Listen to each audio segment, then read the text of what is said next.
സാധിക്കില്ലായിരുന്നു. ടീഷർട്ടിന്റെ order തന്നാലേ നീ photo തരൂ അല്ലേ? ഓർഡർ തന്നാലേ ഫോട്ടോ തരൂന്ന് ഞാൻ പറഞ്ഞിട്ടില്ല. ഓർഡർ തന്നൂടേന്ന് അപേക്ഷിച്ചു, അത്രേ ഉള്ളൂ. അല്ല, ഭാവി ഭാര്യയുടെ ഫോട്ടോ കാണാനുള്ള എന്റെ അഭിനിവേശത്തെ നീ ബ്ലാക്ക്മെയിൽ ചെയ്യാൻ ശ്രമിച്ചു. എടുക്കടാ ഫോട്ടോ. അല്ലെങ്കിൽ നിന്റെ പെണ്ണിന്റെ ഫോട്ടോ എനിക്കെന്തിനാ? ഈ തിരക്കൊന്നും ഒഴിഞ്ഞോട്ടെ, നമുക്ക് ഒരുമിച്ച് ഫ്ലാറ്റിൽ പോയി ഫോട്ടോ എടുക്കാം. അപ്പൊ ആ ഫോട്ടോ ഇപ്പൊ നിന്റെ കയ്യിലില്ലേ? ഫോട്ടോ കൈ കൊണ്ട് കിടക്ക്. എന്തിന്? ആ ശരി, എനിക്ക് കാത്തിരിക്കാൻ തീരെ സമയമില്ല. ഇപ്പൊ തന്നെ പുറപ്പെടാ. ഇപ്പോഴാ? നിന്നോട് പറയാനാ പറഞ്ഞേ. ഇവിടെ ഇറങ്ങടാ.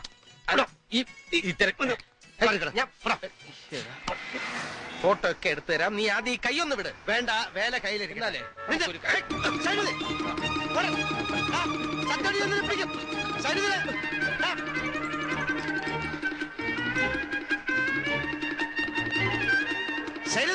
അവിടെ നിൽക്കാൻ അങ്ങനെ നിക്കണില്ല മോനെ.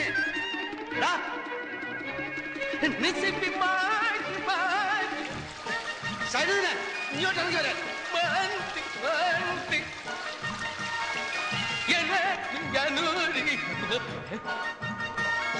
ഇവിടെ വരാൻ.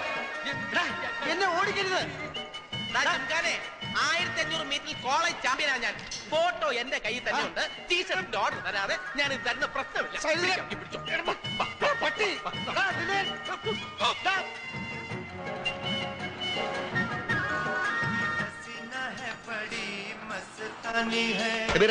സൈനുദ്ദീൻ ഇങ്ങോട്ട് വന്നാ?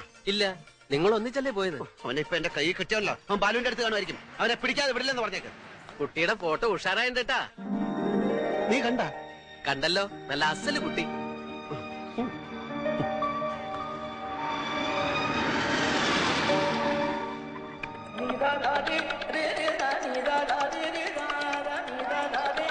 ബാലു, ബാലു. സൈനുദ്ദീൻ ഇങ്ങോട്ട് വന്നോ? കടലില്ലേ? ഇല്ല. എങ്കിൽ ചിലപ്പോ ജെയിംസിന്റെ അടുത്താണ്. ശരി. ആ സഹർ, കുട്ടിയുടെ ഫോട്ടോ കണ്ടോട്ടോ, കലക്കിയിട്ടുണ്ട്.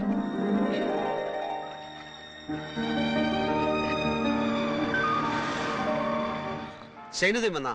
ആ, വന്നിട്ട് പോയി. സൈനിക ഫോട്ടോ കാണിച്ചിട്ടോ, കുട്ടി നന്നായിട്ടുണ്ട്. അവനെ വിദ്യാസാഗർ. നിന്റെ വിദ്യയൊന്നും എന്റെ അടുത്ത് വേണ്ട. എന്നെ പിടിക്കാൻ ഓടുകയാണല്ലേ? നേരെ നോക്കി വണ്ടി ഓടിക്കണം. എന്നെ ഓവർടേക്ക് ചെയ്ത് മുമ്പിൽ കയറാൻ നോക്കണ്ട. എന്റെ പൊടി പോലും നിനക്ക് കിട്ടൂല. ഈ ലോകത്തുള്ള മുഴുവൻ പേരെ നീ ഫോട്ടോ കാണിച്ചു. എന്നോട് എന്തിനാണ് നീ ഇങ്ങനെ ചെയ്യുന്നത്? വെറും 10,000 പീസിന്റെ ഓർഡർ അല്ലേ ഞാൻ ചോദിച്ചുള്ളൂ. ഒരു കാര്യം ചെയ്യും, തൽക്കാലം മോൻ നല്ല കുട്ടിയായിട്ട് ഓഫീസിൽ പോയി ഓർഡർ ഒക്കെ ടൈപ്പ് ചെയ്ത് വൈകുന്നേരം സക്കരയുടെ ഫ്ലാറ്റിലേക്ക് വാ. അയാളുടെ മോന്റെ ബർത്ത്ഡേ പാർട്ടിയല്ലേ ഇന്ന്, നിന്നെ വിളിച്ചിട്ടുണ്ടാവുമല്ലോ. അവിടെ വെച്ച് നമുക്ക് ആഘോഷമായിട്ട് ഫോട്ടോ കാണാം. എന്താ മോനെ സൈനു, ഫോട്ടോ ഇപ്പൊ താടാ. No nothing doing. വൈകുന്നേരം party. Okay? Happy birthday to you. Happy birthday to you. Happy birthday to Chikku. Happy birthday to you. Happy birthday to you. Happy birthday Chikku. Happy birthday to Chikku. കുട്ടിയുടെ photo അസലായിട്ടുണ്ട്. Ladies and gentlemen, എല്ലാരും ഇങ്ങോട്ടൊന്ന് ശ്രദ്ധിക്കൂ. സക്കറിയ ദമ്പതികളുടെ മകൻ ചിക്കുവിന്റെ ജന്മദിനം ആഘോഷിക്കാനാണല്ലോ നമ്മൾ ഇവിടെ ഒത്തുകൂടിയിരിക്കുന്നത്. നമ്മൾ മലയാളികൾ ഇതേപോലുള്ള ആഘോഷങ്ങളിൽ ഒന്നിച്ചു കൂടും, വെടിപറയും, ഭക്ഷണം കഴിക്കും, പിരിഞ്ഞു പോകും. അതോടെ തീർന്നു.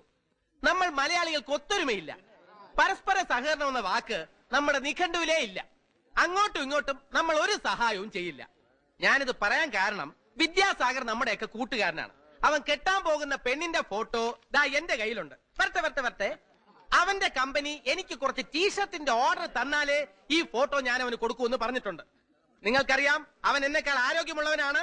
അതുകൊണ്ട് ഈ ജിങ്കാന ഒരു ആക്രമണത്തിന് മുതിരുകയാണെങ്കിൽ നിങ്ങൾ എല്ലാവരും ചേർന്ന് എന്നെ രക്ഷിക്കണമെന്ന് അഭ്യർത്ഥിക്കുകയാണ്. വന്ന് എന്റെ ചുറ്റും നിൽക്കൂ പ്ലീസ്. അവൻ ആക്രമണത്തിന് മുതിർന്നു കഴിഞ്ഞു. എല്ലാവരും എന്നെ രക്ഷിക്കാൻ തയ്യാറെടുത്തോളൂ. നീ ഫോട്ടോ എടുക്ക.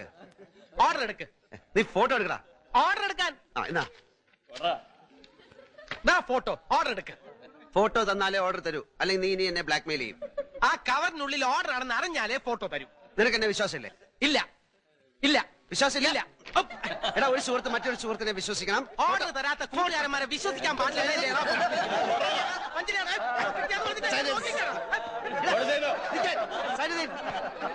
വേണ്ട.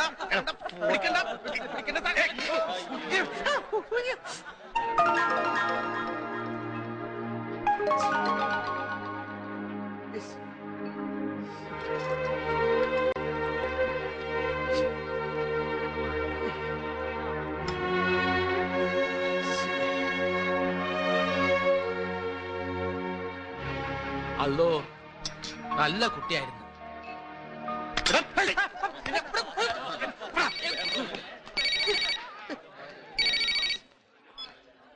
ഹലോ. ആ ചേച്ചി, ചേച്ചി കറക്റ്റ് സമയത്താ ചേച്ചി വിളിച്ച്. ചേച്ചി കൊടുത്തയച്ച ഫോട്ടോ കിട്ടി, വളരെ നന്നായിട്ടുണ്ട്. അവളിപ്പോ ചിക്കൻ മസാല കിടന്ന് വെന്ത് തിളച്ച് നല്ല പരുവായിട്ടുണ്ട്. അവളിനി കല്യാണം കഴിക്കാൻ കൊള്ളത്തില്ല, കഴിക്കാനേ കൊള്ളാവൂ. അത് ശരി. ഛേ, ഇതിനാണ് ഇത്രയും കഷ്ടപ്പെട്ട് ഫോട്ടോ അങ്ങോട്ട് അയച്ചത്. ആ സൈനുദിന്റെ തലക്കിട്ട് 2 കിഴുക്ക് കൊടുക്ക്. ഇനിയിപ്പോ രണ്ടാമത് അവിടെ ചെന്ന് ഫോട്ടോ എങ്ങനെയാ ചോദിക്കുക? വേണ്ട വേണ്ട, ഇനി ഫോട്ടോ അയക്കൊന്നും വേണ്ട. ഈ ദുബായില് ഞാനൊഴിച്ച് മറ്റെല്ലാവരും ഫോട്ടോ കണ്ടു. ചേച്ചിയുടെ സെലക്ഷൻ വളരെ നന്നായിട്ടുണ്ടെന്നാണ് പറയുന്നത്. കണ്ടത് മനോഹരം, കാണാത്തത് അതിമനോഹരം എന്നാണല്ലോ. കാണാത്തതുകൊണ്ട് അതിലില്ലാത്ത സങ്കല്പത്തിന്റെ തേരിലേറി എനിക്ക് എത്ര വേണമെങ്കിലും സഞ്ചരിക്കാമല്ലോ.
ആകാശത്താമര പോലെ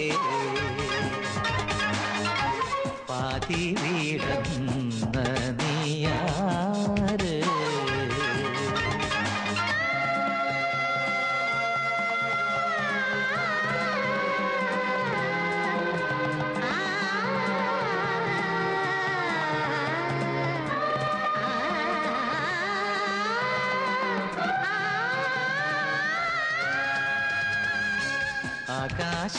ആകാശത്താമര പോലെ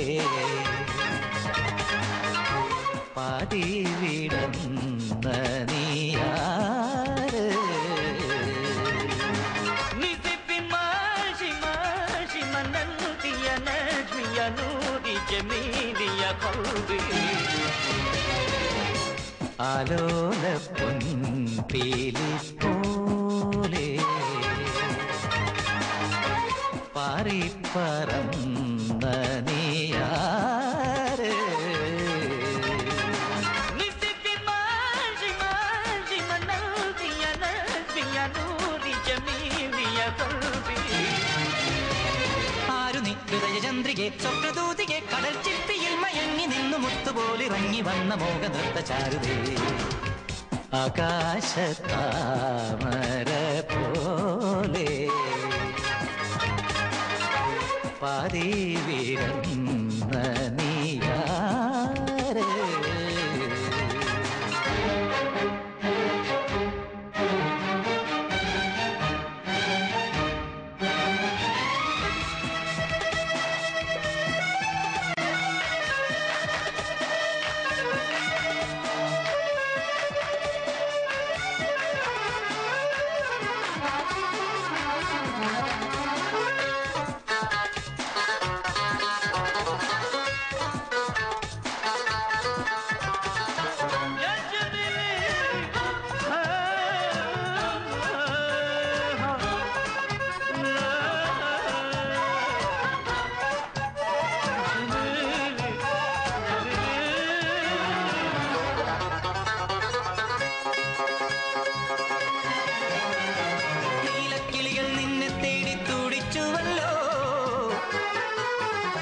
നക്ഷത്രങ്ങൾ